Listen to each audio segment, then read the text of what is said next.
Léa Lefebvre avait toujours su que le monde était plus grand que les rues étroites de Lyon où elle avait grandi. À 22 ans, elle portait un appareil photo autour du cou comme d'autres portaient des bijoux. Et ses yeux avaient cette manière particulière de briller lorsqu'elle regardait à travers le viseur.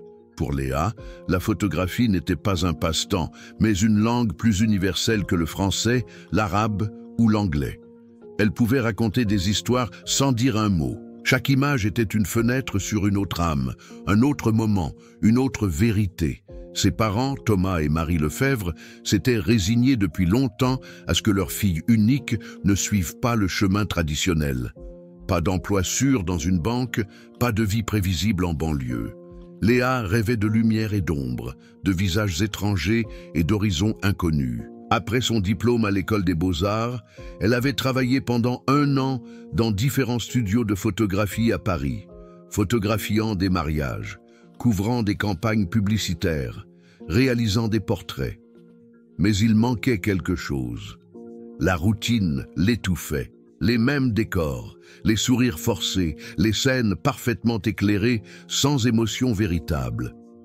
Au printemps 2017, Léa a vu une annonce qui allait changer sa vie. Un collectif d'art international organisait un atelier de 6 semaines à Essaouira, au Maroc. Photographie documentaire, art de rue, échanges culturels. 20 jeunes artistes du monde entier se réuniraient pour capturer la ville côtière marocaine à travers leurs objectifs. La description parlait de plages balayées par le vent, de médinas bleues et blanches, de bateaux de pêche sous la lumière dorée du matin, de musiciens gnawa et d'artisans dont les familles perpétuaient leur tradition depuis des générations. Léa a lu l'annonce 3 fois, puis encore une fois. Son cœur s'est emballé. C'était ça. C'était exactement ce qu'elle cherchait. L'authenticité, l'aventure, la possibilité de créer quelque chose de significatif. Elle a envoyé sa candidature le soir même. Un portfolio de ses meilleurs travaux, une lettre de motivation expliquant pourquoi elle voulait comprendre la culture marocaine à travers son appareil photo. 3 semaines plus tard, l'acceptation est arrivée. Elle était admise. Thomas Lefebvre était inquiet. Le Maroc était loin. Il avait entendu des histoires, vu des reportages aux nouvelles. Est-ce sûr là-bas pour une jeune femme seule? Léa a ri et a serré son père dans ses bras. « Papa, j'ai 22 ans. Je ne voyage pas seul, je suis avec un groupe. Et Essaouira est une ville touristique, pas quelque part dans le désert. » Marie était moins craintive, mais non moins préoccupée. Elle a aidé sa fille à faire ses valises, pliant soigneusement les robes légères en coton que Léa porterait, glissant un petit carnet avec des phrases marocaines de base dans le sac à dos. « Écris-nous tous les jours », a promis Léa, « et je le ferai. » Le 15 juin 2017, Léa était assise dans l'avion de Lyon à Casablanca. Son appareil photo était rangé en toute sécurité dans son sac à ses pieds. Son cœur était un mélange d'excitation et d'une légère nervosité. Elle n'avait jamais mis les pieds en Afrique, jamais expérimenté le monde arabe de première main. Tout ce qu'elle savait venait des livres, des documentaires, des récits d'autres voyageurs. Maintenant, elle allait faire ses propres expériences, rassembler ses propres histoires. Le vol de correspondance pour Essaouira était petit et chaotique. Par la fenêtre, Léa a vu la côte apparaître, une ligne étroite entre le bleu infini de l'Atlantique et le beige du paysage marocain. Essaouira se dressait comme un joyau blanc sur le rivage. L'ancienne Médina, entourée d'épaisses murailles que les Portugais avaient construites des siècles auparavant. L'aéroport était minuscule, presque modeste. Aucune comparaison avec les immenses terminaux de Paris ou de Lyon. Lorsque Léa est descendue de l'avion, la chaleur l'a frappée comme une étreinte chaleureuse. Pas insupportable, mais intense, plus sèche que la chaleur estivale humide de la France. L'air sentait le sel et quelque chose d'étranger, d'exotique, qu'elle ne pouvait pas identifier. Des épices, peut-être, ou le mélange de sable et de mer. Elle a récupéré ses bagages, a passé le contrôle des passeports et est sortie sous le soleil marocain. Un homme avec une pancarte manuscrite l'attendait. Workshop Essaouira y était écrit, en lettres maladroites. Il s'est présenté comme Youssef, le coordinateur local du projet artistique. Il parlait couramment le français avec un accent charmant, souriait beaucoup et a chargé le sac à dos de Léa dans une petite camionnette blanche. 3 autres participants étaient déjà là. Un Italien nommé Marco, une Allemande nommée Sophie et un Espagnol nommé Carlos. Ils ont salué chaleureusement Léa, chacun avec son propre appareil photo autour du cou, chacun avec la même lueur dans les yeux. Le trajet de l'aéroport à la ville a duré environ 20 minutes. En chemin, Youssef a parlé d'Essaouira. La ville était un site du patrimoine mondial de l'UNESCO, a-t-il expliqué, célèbre pour sa médina bien conservée, ses artisans et son atmosphère détendue. Il n'y avait pas d'agitation ici comme à Marrakech ou Casablanca. Les gens vivaient de la pêche, du tourisme et de l'artisanat. En été, des véliplanchistes du monde entier venaient, attirés par les vents forts qui avaient donné à la ville son nom d'origine, Mogador, la bien gardée. Léa regardait par la fenêtre. Le paysage était plus aride que prévu. Beaucoup de brun et de beige, quelques palmiers isolés, des troupeaux de chèvres au bord de la route. Puis, soudain, les premières maisons. Blanchies à la chaux, toits plats, cadres de fenêtres et portes bleues, le contraste était époustouflant. Ils ont franchi la porte de la ville, Bab Doukala, et se sont retrouvés soudainement au milieu de la Médina. Des ruelles étroites, encombrées de gens, d'artisans, de petites boutiques. L'odeur du pain fraîchement cuit se mêlait à celle du cuir, des épices et du sel omniprésent de la mer. Leur hébergement était un riad traditionnel, caché dans une ruelle de la Médina, discret de l'extérieur. Une lourde porte en bois dans un mur blanc. Mais derrière, un autre monde s'ouvrait. Une cour intérieure avec des carreaux colorés, une petite fontaine au milieu, des plantes grimpant au mur.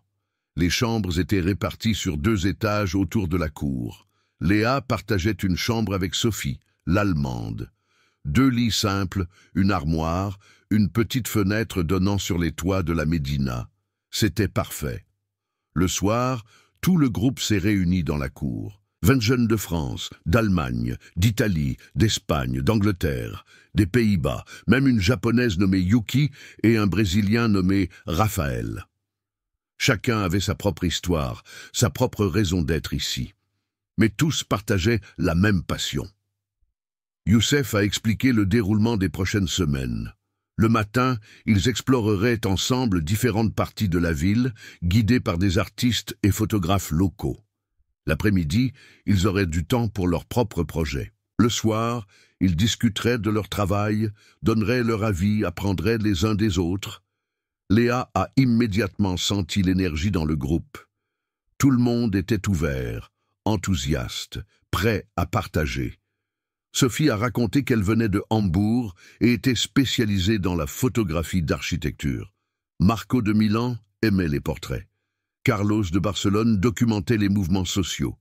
Chacun avait son propre style, sa propre vision. Léa a parlé de son amour pour la lumière naturelle, pour les moments non posés, pour les visages qui racontent des histoires. Après le dîner, un délicieux tagine aux légumes et couscous préparé par la mère de Youssef, certains d'entre eux se sont promenés dans la Médina. Les ruelles étaient étroites et labyrinthiques, mais Youssef les a guidés en toute sécurité. Ils sont arrivés au port où des dizaines de bateaux de pêche bleus se balançaient dans l'eau. Des pêcheurs réparaient leurs filets à la lumière d'anciennes lanternes.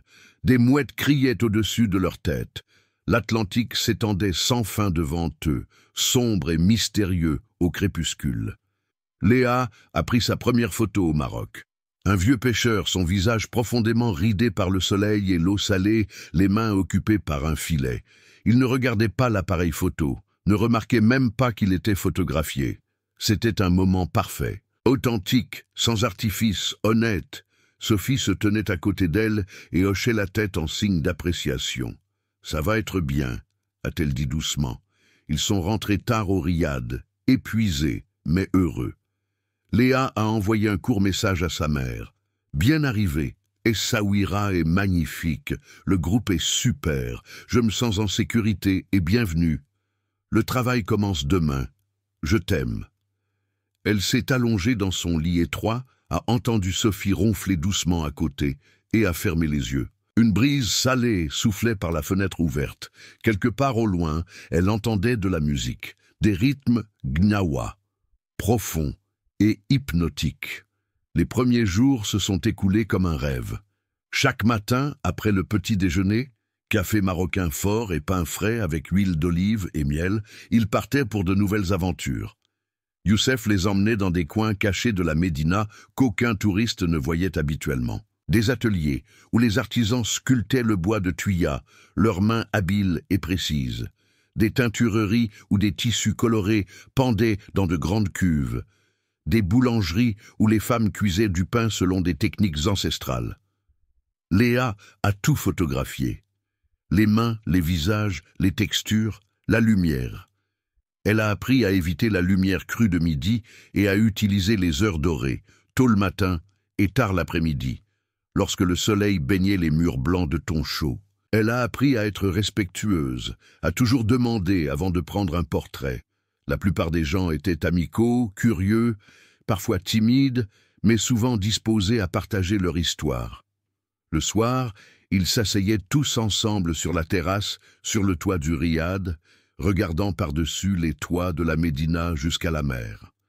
Ils buvaient du thé à la menthe, mangeaient des dattes, partageaient leurs photos et leurs expériences. Une véritable communauté s'est formée. Pour la première fois depuis longtemps, Léa se sentait complètement à sa place. Elle avait noué des amitiés avec Sophie, sa colocataire, avec Marco, dont l'humour la faisait rire, avec Yuki, dont la présence silencieuse était apaisante.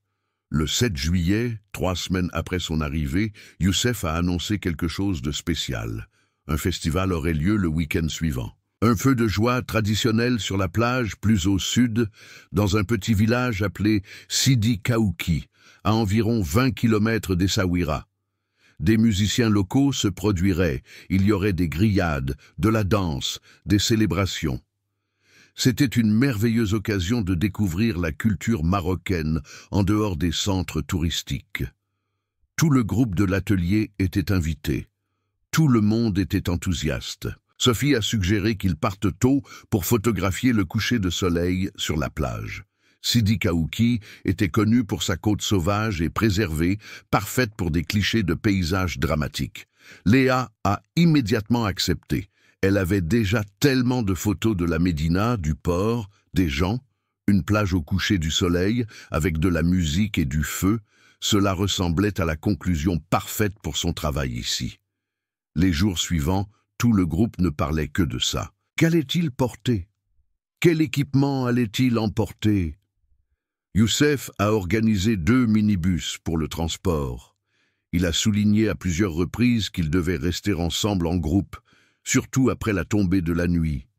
Sidi Kaouki était un petit village, très traditionnel, mais les fêtes sur la plage attiraient parfois aussi des gens des villes environnantes. Pas tous bien intentionnés. Léa a hoché la tête de compréhension, mais elle n'était pas trop inquiète. Elle avait toujours été prudente, jamais téméraire, et elle ne serait pas seule, mais avec près de 20 autres personnes. Que pouvait-il arriver?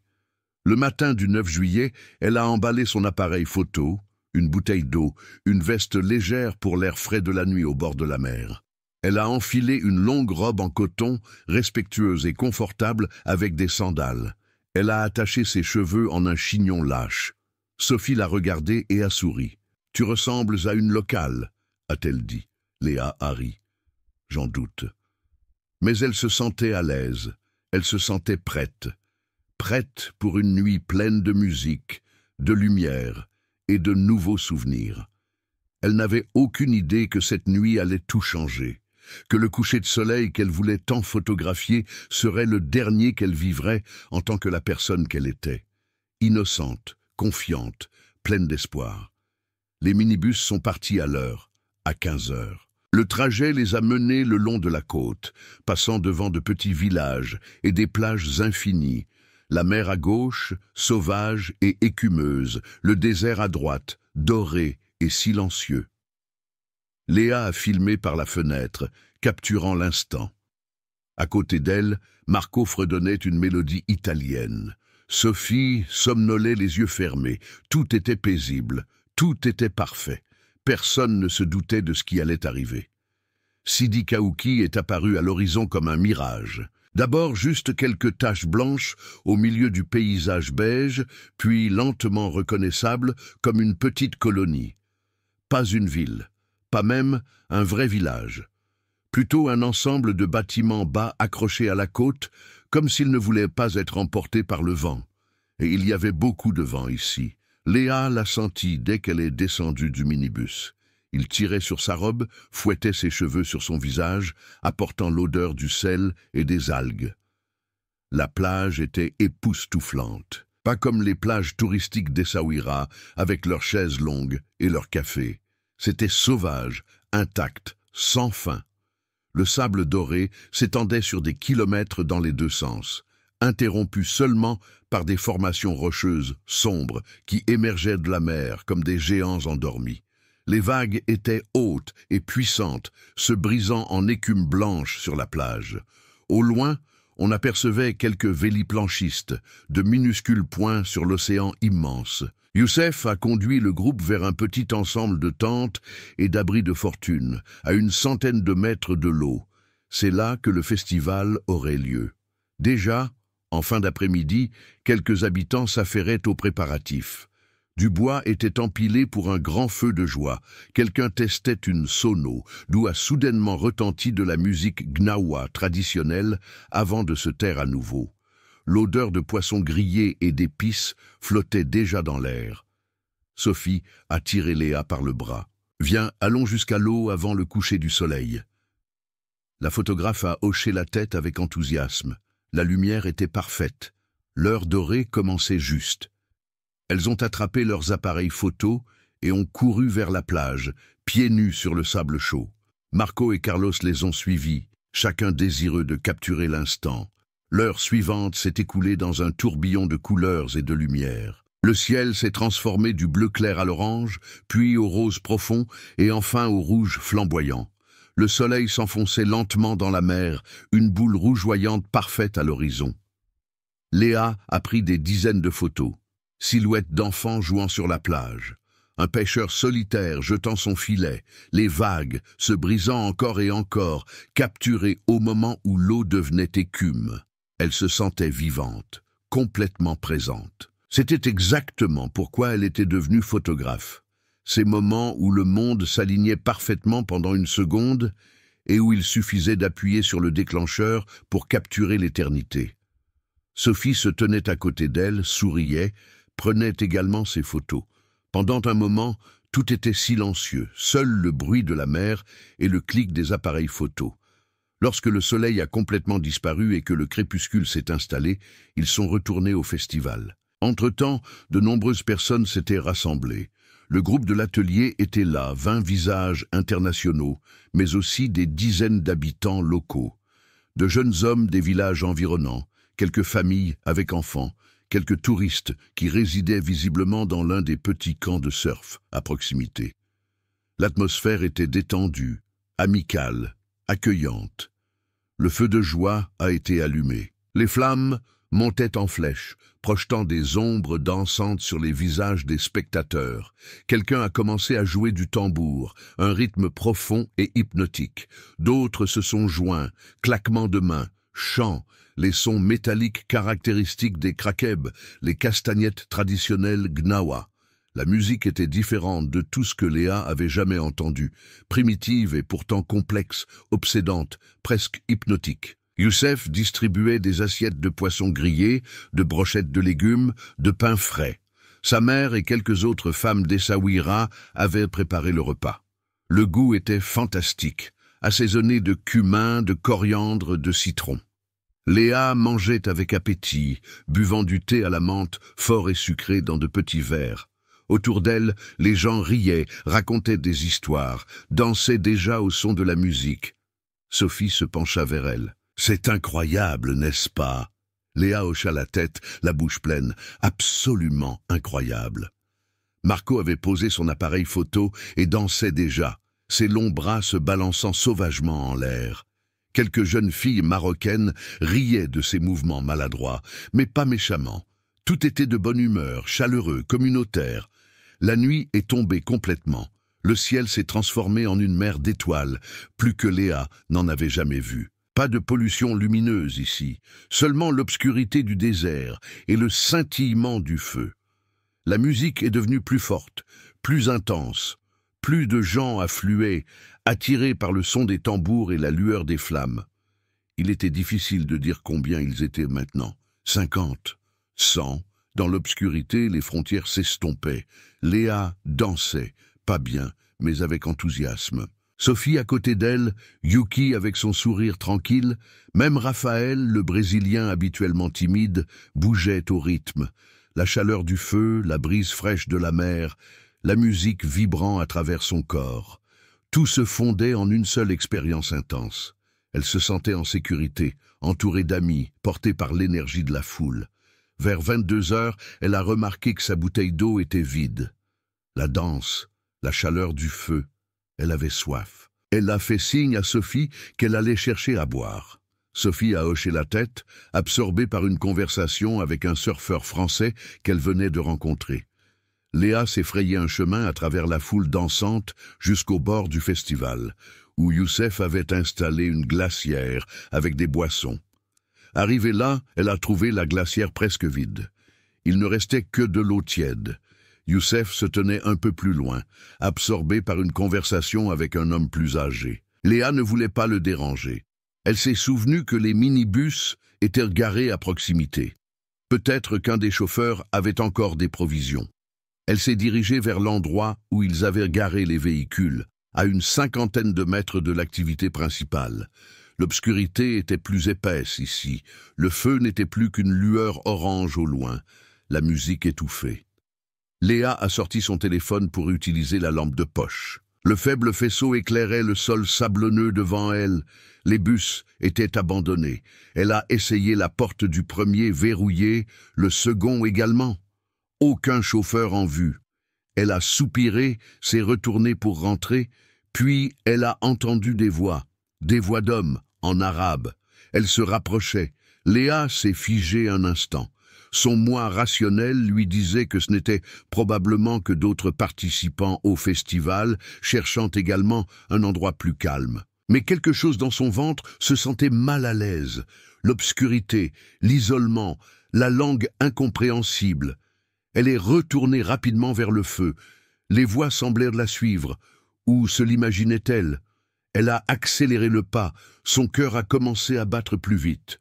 Pas de panique, pas encore. Juste de la prudence. Elle était presque de retour avec la foule, pouvait voir les silhouettes des danseurs quand quelqu'un a touché son bras. Elle s'est retournée, le cœur battant à tout rompre. Un jeune homme se tenait devant elle, 20, peut-être 25 ans. Cheveux bouclés foncés, un visage mince, jean et t-shirt. Il souriait, mais le sourire n'atteignait pas ses yeux. Il a dit quelque chose en arabe qu'elle n'a pas compris. Léa a reculé d'un pas. « Pardon, je ne comprends pas », a-t-elle dit en français. Le jeune homme est passé sans effort au français, mais avec un fort accent. « Tu es du groupe étranger, n'est-ce pas ?» Léa a hoché la tête prudemment. « Oui. » Elle voulait continuer, retourner vers ses amis, mais l'homme a fait un pas de côté, bloquant subtilement son chemin. Pas agressivement, juste présent. « Tu aimes notre musique ?» a-t-il demandé. « Elle est très belle », a répondu Léa poliment, mais fermement. « Maintenant, excuse-moi s'il te plaît, je dois retourner vers mes amis. » L'homme a ri doucement. « Tes amis dansent. Tu peux rester un moment de plus. Comment tu t'appelles » Léa a senti un malaise se propager dans son estomac. Ce n'était plus de la curiosité amicale. Cela se sentait mal.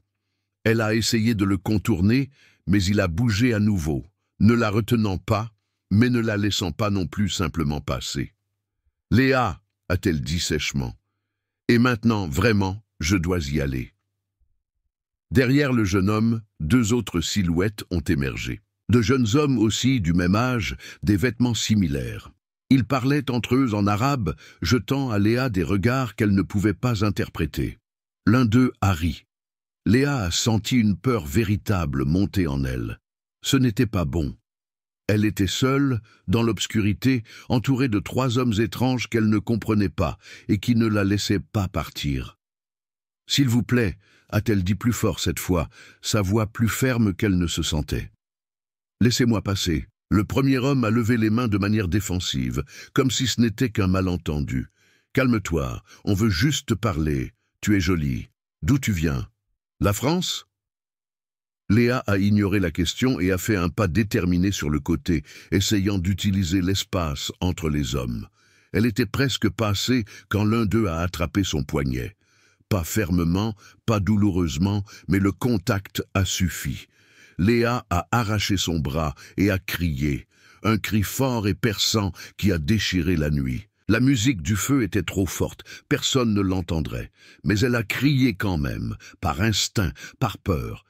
Les 3 hommes ont reculé, effrayés. Le premier a levé les mains, apaisant. « D'accord, c'est bon. On ne voulait pas de mal. Détends-toi. » À ce moment, une silhouette familière a émergé de l'obscurité. Youssef.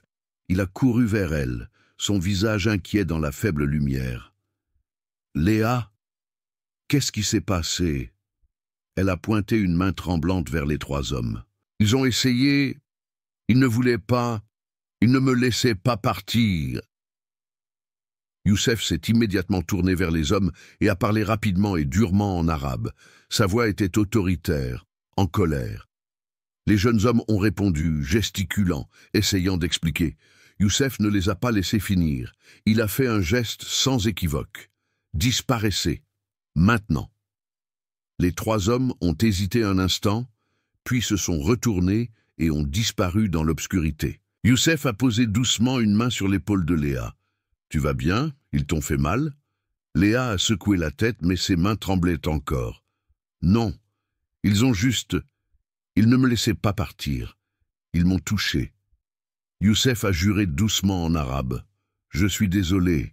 Ce ne sont pas des gens de notre festival. Ce sont des jeunes des villages environnants qui sont attirés par les touristes.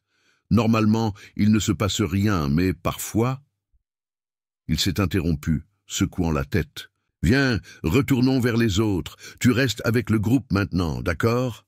Léa a hoché la tête avec gratitude et l'a suivi jusqu'au feu. Sophie a immédiatement remarqué que quelque chose n'allait pas. Elle est venue vers Léa tout de suite, les yeux pleins d'inquiétude. « Qu'est-ce qui s'est passé? Tu es pâle comme un linge. » Léa lui a raconté brièvement l'histoire, sa voix tremblant encore légèrement. Sophie l'a serré fort dans ses bras. « Oh mon Dieu, Léa, c'est horrible. Reste avec moi maintenant, d'accord? On ne va nulle part seul. » Léa a hoché la tête, se sentant plus en sécurité près de son amie. Mais la magie de la soirée était brisée. Elle ne pouvait plus se détendre, plus s'immerger dans la musique. Chaque mouvement dans l'obscurité la faisait sursauter. Chaque homme étranger qui s'approchait d'elle déclenchait un malaise. Elle essayait de se dire que tout allait bien, que Youssef avait résolu la situation, que rien de grave ne s'était passé. Mais son corps savait mieux. Son instinct l'avertissait que le danger n'était pas encore passé. Vers minuit, Youssef a annoncé qu'il partirait bientôt. L'ambiance au festival avait de toute façon changé. Plus d'alcool en jeu, des voix plus fortes, une énergie plus agressive. Certains des participants internationaux étaient déjà fatigués, prêts à partir. Les minibus les ramèneraient à Essaouira.